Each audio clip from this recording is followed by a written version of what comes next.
Welcome to season 2. Yeah. All right. We've been working on this season for so long.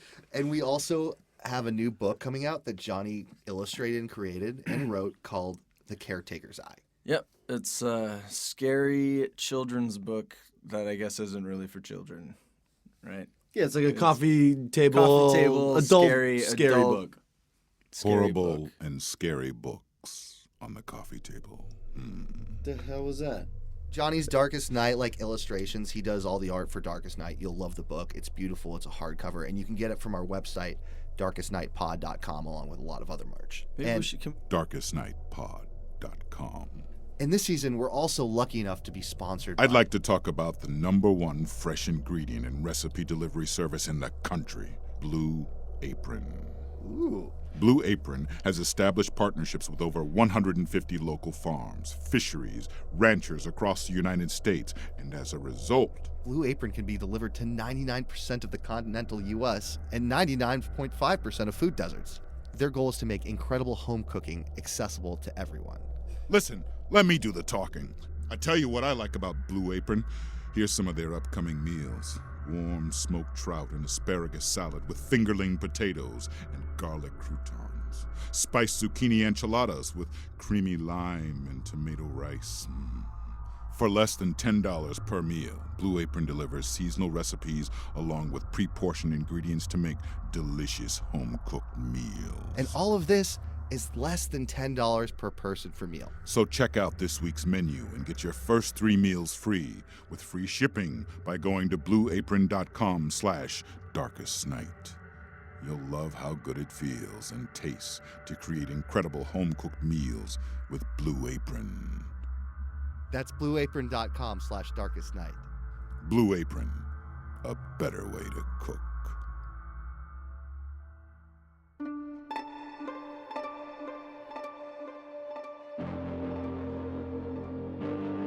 Brightest day greets the darkest night, where your fear will have you running for your life. Hold on to the dying light.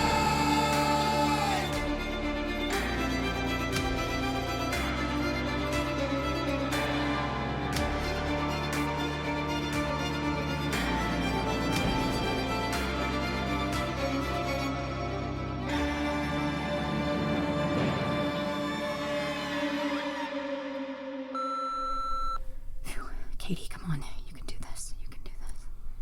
Roth Lobdow Center for Advanced Research, Project Cyclops, Day 11, about to begin. Entering the laboratory now.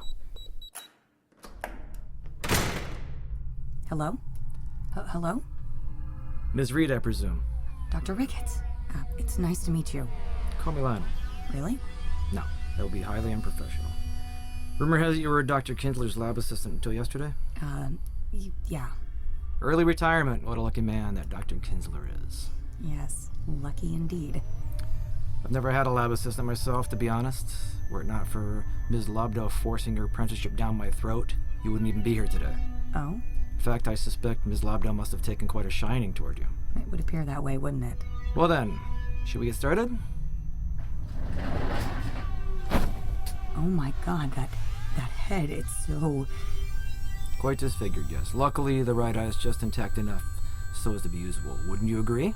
Right. Well, we do the honors. Sure. First, we pull out the eyeball, making sure to... Keep the optic nerve intact. Well, Dr. Kinsler taught you quite well, didn't he? And now? Use a syringe to withdraw blood from the optic nerve. Slip the sample into our little black cube over here. Excellent work, Mrs. Reed. Excellent work. Dr. Kinsler did mention I was a natural. All right. Project Cyclops, Trial 7, Zeta 1, timestamps is registering correctly. Initiating playback in 3, 2, 1, initiate. All pilots are back runway assignment and all hold short instructions. Advise, initial contact, you have November. Alright, below the line, fuel quantity. 5,000 miles. FMS. Set. Speed Right side. trim panel. Set. Doors and windows. Closed. takeoff briefing. Confirmed. Fuel pump power. Set. Red beacon. Emergency park brake. Set. Steering. Up. 4-star checklist is complete.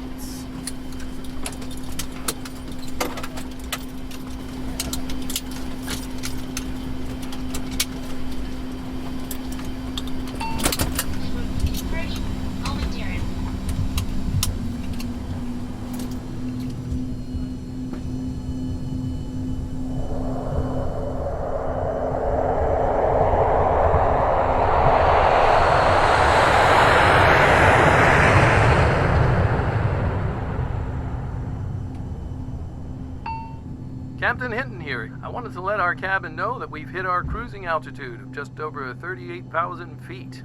We've turned off the fasten seatbelt sign and you're now free to roam about the cabin. But don't roam too far. Our crew will be coming by shortly to take your drink orders and to offer you a complimentary tablier bleu meal of your choice. Might I suggest a seared cod with date vinaigrette or fontina stuffed pork chops? They are delicious. And please enjoy the rest of your flight with G. Valor Private Airlines.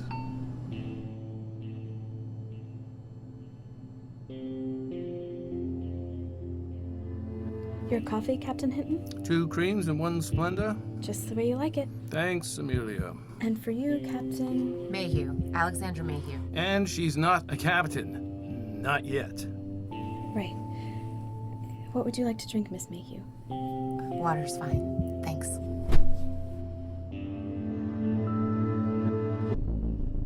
Captain Gerard Hinton was a man defined by status.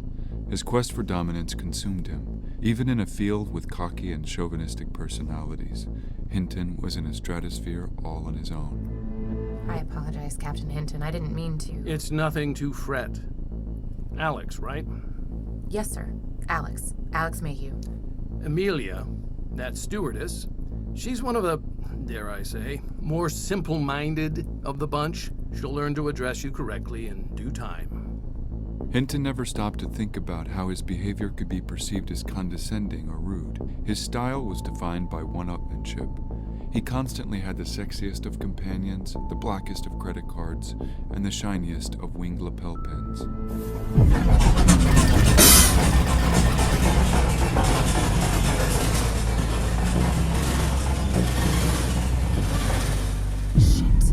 Keep calm, Alex. Keep calm. Pass me the in-flight. The what? The in-flight. You know, the in-flight? The radio, you idiot! Mayhew grabbed the in-flight radio and passed it to Hinton, who ripped it from her grasp. I knew you were green, Alex, but I didn't know you were that green. Jesus. Hi, folks. This is your captain speaking. Sorry for that bit of turbulence there. It appears we may have hit an unexpected cold front moving faster than usual across the Pacific. Just to be safe, I'm going to put the fasten seatbelt sign back on. Thanks for choosing G. Valor Private Airlines. Hinton's tone changed when he addressed the cabin. It was cheery, relatable, a stark contrast to the man Mayhew had seen thus far. Sorry about the in-flights. No apologies in my cockpit, Alex. Only results. You learn from your mistakes, you make the grade. Or else. Understood? Of course. Sure. Understood. Captain Mayhew? It's Co-Pilot Mayhew, Miss Mayhew, or Alex. Amelia, what part of that do you not understand? Your water, Miss Mayhew? Thanks, Amelia. That may have been a tad uncalled for, Amelia. But what's my one rule? You learn from mistakes, you make the grade. Or... Amelia knew what the correct response was, though she dreaded saying it every time. Or else. What was that? Or else. Good job, Amelia. Now, please vacate the cockpit.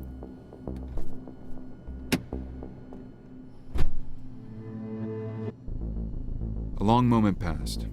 No one in Hinton's crew had ever experienced an or else before, but they all lived in constant fear of what an or else could truly mean. What happened to your last co-pilot, Captain? Paternity leave. Just had twins. A boy and a girl. Wow, that's wonderful. I suppose. Where'd they bring you up from, anyhow? Some low-level commercial airline? The Navy, actually.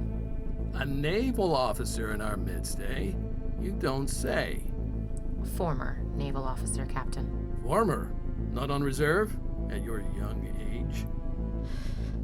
Mayhew paused before answering the question. She knew better than to dig into this, but... Alex? A dishonorable discharge, Captain Hinton. Why's that? Temporary insanity. This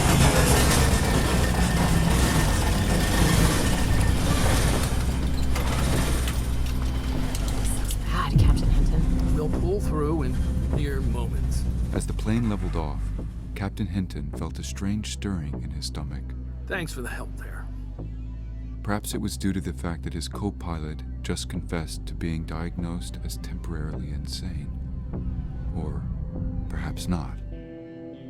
Of course, Captain. You were saying about the Navy. It may not be the best time to delve into this story, Captain Hinton. I presume you need me at my best while we're faced with this turbulent front, and... Lady, I've been flying planes all my life. Ever since I was a 13-year-old and my pop bought me one of the first remote-controlled airplanes they put on the market. I'm not scared of flying, and I sure as hell ain't gonna let a little jet stream like this take us down. But what I would like is a story to keep me company.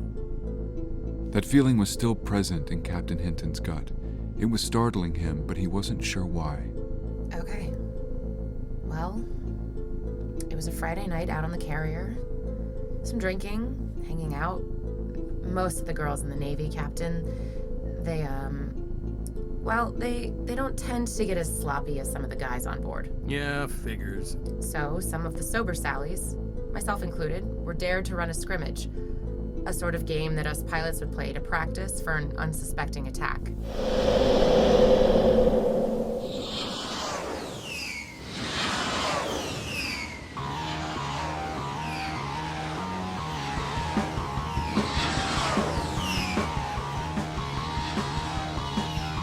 I was co-piloting with a female lieutenant I had come to know well, Ellen. Used to bunk on the very same floor. A quiet pilot, very by the books, sensible, aware. I'd never think of her as anything other than completely stable, even keeled. But then...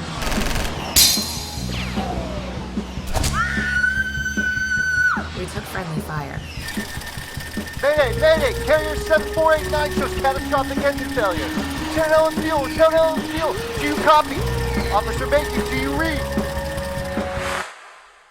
I don't know how to explain what happened, Captain Hinton, but in that moment, fear, worry, whatever you want to call it, it just disappeared. And I knew I had to act immediately. Copy. Officer Mayhew here. We've taken friendly fire. Heading home to the nest. Lieutenant Steele's been shot. She's in critical condition, suffering substantial blood loss. Taking back control from the clutches of that dark fate. That wasn't the horror that drove me insane. Ellen was unrecognizable and bore little resemblance to a human being. Her body was covered in debris, glass and blood. But worst of all, help!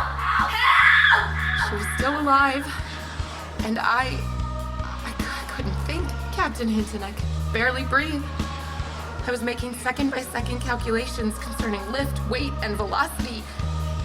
Yet her begging, her brutal whines for help, they were...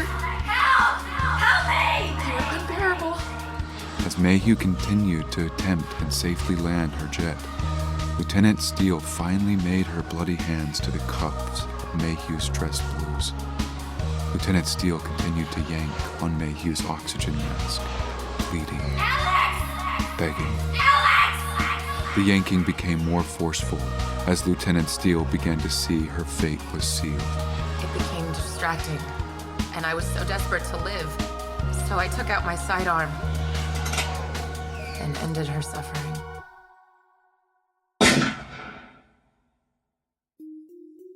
I don't remember landing the plane.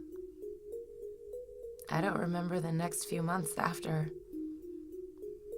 I eventually woke up in a straitjacket in a facility and worked on my mental health until I was given the all clear.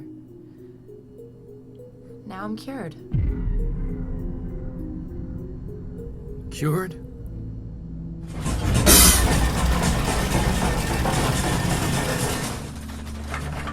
Are you all right? Is everything okay, Captain Hinton? Alex, I need your help. Yes. I'm going to need you to do something for me. What is it? I need you to take over control of the plane. What? I need you to. This had never happened to Captain Hinton before, this gut feeling. He was beginning to realize that he was no longer in control of his own body. I need you to take over control of the plane. I need you to use that fire extinguisher to knock me out. Captain Hinton, is this some kind of test or... This is not a test. Something is wrong with me. I should not be having such difficulty in this turbulence. I'm not certain why. I can't get out of it. That would be me, Captain Hinton. What? Who is this? Captain Hinton, crash the plane. What? No! Against his own will, Hinton began to nosedive. Alex! No! No! Mayhew grabbed her controls and attempted to steady the aircraft. Alex, I need you to knock me out! Don't do it, Mayhew. All Mayhew could see with this request was Ellen's final moments. Alex! I can't, Captain Hinton. Quickly, before I'm completely incapable of remaining in control! Knock out Mayhew, Hinton.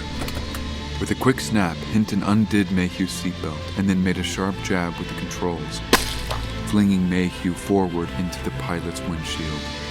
As the flight began to descend more rapidly, Mayhew's innards curdled against the glass, gorgeous red blossoms cascading across the space. No! No! Crash the plane. Captain Hinton is no longer in control of this plane. I am. I wanted to let our cabin know that we're descending from our cruising altitude at a rate which will soon destroy you all. Please enjoy the rest of your life with G. Feller Private Airlines.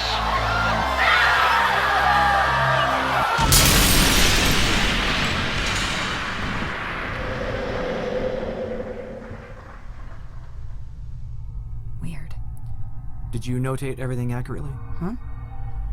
Did you notate everything accurately? Yes. Excellent. I'll take them from you if you don't mind. We're not gonna talk about it? Talk about what? What we just saw? The terrible crash that killed possibly hundreds of people? Hundreds? Have you been on a private airliner before, Ms. Reed? I mean, no, I guess not. Then how do you know there were hundreds of people on this flight? I mean, I guess I don't... I certainly hope your notations are void of any odd, pointless conspiracy theories. That would be quite a break from the scientific method I know and love. But what about the fact that this Project Cyclops actually ended when our patient died? I've only had that happen once in my experience. And what about the fact that Captain Hinton was clearly not himself in those final moments? It seems like he was being controlled by that voice over the radio. These seem like subjective observations, Ms. Reed, not objective ones. But Why don't you proceed home for the day and we'll start again tomorrow? It appears you've gotten some bad habits that Dr. Kinsler instilled. But don't you worry, Ms. Reed. I'll make sure to rid you of these horrid presuppositions. Okay. Roth Lobdow Center for Advanced Research. Project Cyclops, Day 11 completed.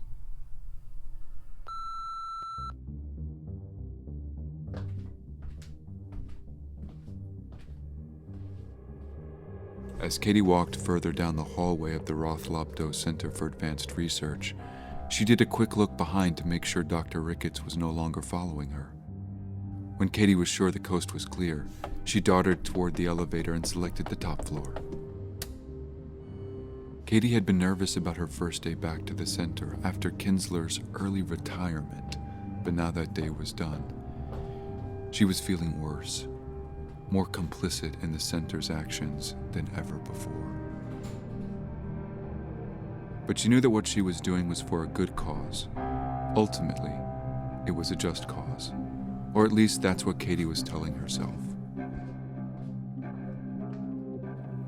Ms. Reed? That's me. Miss Lobdow said that you could interrupt her at any time. Please come in. Katie, so good to see you. Yes. Yes. Hi. Vivian's office was ornate. Stained glass windows adorned the walls. It was almost church-like in appearance. Gorgeous, right? Yes. My father always thought that what he was accomplishing here at the center was something of, divine proportions. Thus the look. But I don't know. I've been thinking of giving it a more modern twist. What do you think? Whatever's best for you. Now you're learning. Here, hand over the recorder. Katie gave Vivian the recorder. Vivian rewinded a bit until... These seem like subjective observations, Miss Reed, not objective ones. But Why don't you proceed home for the day and we'll start again tomorrow? It appears you've gotten some bad habits that Dr. Kinsler instilled, but don't you worry, Miss Reed. I'll make sure to rid you of these horrid presuppositions. Oh, Dr. Ricketts. Such a different specimen than Dr. Kinsler, wouldn't you agree? Less willing to engage in your conspiracy theories, no? He's certainly no John. And what will you do now? I'll continue to send these recordings to Henry over at Sigma Corp. Excellent. And if you ever lie to me, steal from me, or intend to usurp me, then you'll make sure my Uncle Tim never recovers from his cancer diagnosis. Well, head along then. Get those recordings over to Sigma Corp, and we'll see you tomorrow a.m. Katie stood there seething, trapped in a game of corporate espionage, a game she had never intended to be a member of. But now, she had no choice. Oh, and Katie. Yes? Welcome to the upper echelons of the center. We're very happy to have you as part of the team. If you can't wait to listen to the next episode of Darkest Night, go to Shudder.com. Shudder is a new kind of streaming video service devoted to the best horror movies available from around the world. On Shudder, you can listen to Darkest Night ad-free, a week early, in lossless sound quality, and even receive exclusive access to bonus content like our behind-the-scenes podcast, Talkest Night. For a free month, go to Shudder.com and use the offer code Darkest Night. That's Shudder.com, offer code Darkest Night.